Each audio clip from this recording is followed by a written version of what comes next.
A day in the life of Queen Esther in the Bible. How she saved her nation with her narrative. The story of Queen Esther. A true story of courage and survival. A story of a woman who used faith, courage, and influence to bring economic changes to her suffering relatives. Welcome to The Determined Path. Today, we're exploring the inspiring story of Queen Esther and her uncle Mordecai, found in the book of Esther in the Bible. Esther's story, found in the Bible in Esther chapters 1 and 2, is one of bravery and faith. Living in ancient Persia, she hid her Jewish identity but eventually risked her life to save her people. Disclaimer: this story is shared to inspire courage and unity and is not intended to comment on any current geopolitical conflicts. We aim to promote peaceful solutions and teamwork in our communities. Let us begin with identifying the characters who we are discussing. Esther was a young Jewish woman who became queen during a time of great oppression for her people. Mordecai, her uncle and guardian, was a wise and courageous man. His refusal to bow to Haman, a powerful official, set in motion the events found in Esther chapters 3 and 4 that led to Esther's brave actions. Mordecai, her uncle and guardian, was a wise and courageous man. Remember, like Esther and Mordecai, we can overcome challenges through faith and teamwork. Haman was a high-ranking official in King Xerxes' court who harbored a deep hatred for the Jews. The atmosphere in Persia was tense, mirroring the challenges we face today, reminding us of the importance of courage and unity. So let us get into this awesome story and grasp today's lesson. Be sure to stay to the end to see the similarities we face today and how to survive. A long time ago, in a place called Persia, there lived a beautiful and kind young woman named Esther. She was Jewish, which means she was part of God's special people. Esther didn't have a mom or dad anymore, so her older cousin Mordecai raised her like his own daughter. He taught her to be smart, kind, and strong. One day, the king of Persia, King Xerxes, wanted a new queen. He asked for all the young women in the land to come to the palace so he could choose one. Esther was one of those young women. She didn't want to go, but Mordecai told her to be brave and trust God. Esther didn't tell anyone she was Jewish because Mordecai told her to keep it a secret for now. After some time in the palace, the king chose Esther to be his queen, because she was not only beautiful on the outside, but gentle and wise on the inside. While Esther was living in the palace, a very bad man named Haman became the king's helper.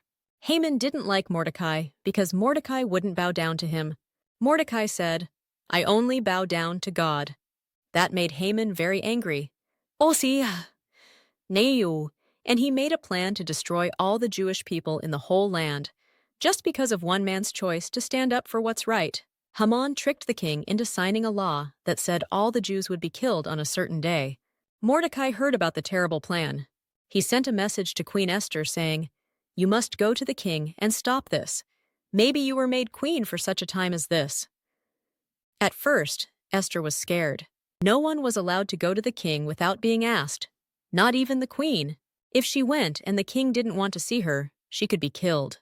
But after thinking and fasting and praying, Esther said, "If I die, I die, but I will go."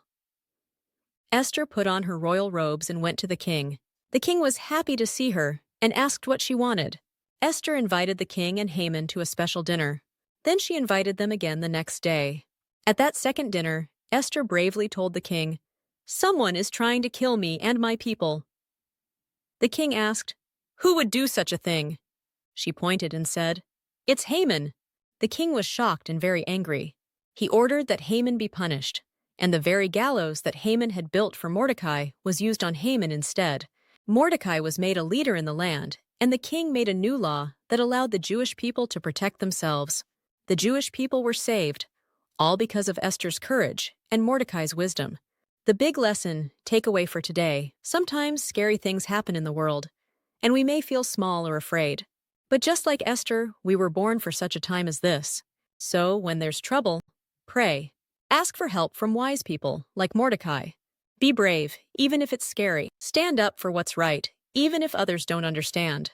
God can use anyone, even someone who doesn't feel ready, to help others and make a difference.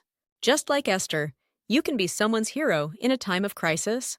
Just as Esther and Mordecai stood firm, we can find strength and unity today. Their story teaches us to be resilient and courageous. As Hebrews 10:24-25 encourages us, let us consider how we may spur one another on toward love and good deeds, not giving up meeting together, as some are in the habit of doing, but encouraging one another. My dear family and friends, here are practical applications from this story. In your home, foster an environment of prayer and faith.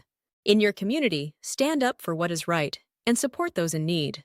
Believers, I strongly encourage you at this time to join a prayer team in your church, become a prayer warrior, and encourage others. As Joshua 1:9 says, "Be strong and courageous. Do not be afraid. Do not be discouraged, for the Lord your God will be with you wherever you go." Thanks for joining us today, and see you in the next video. God bless.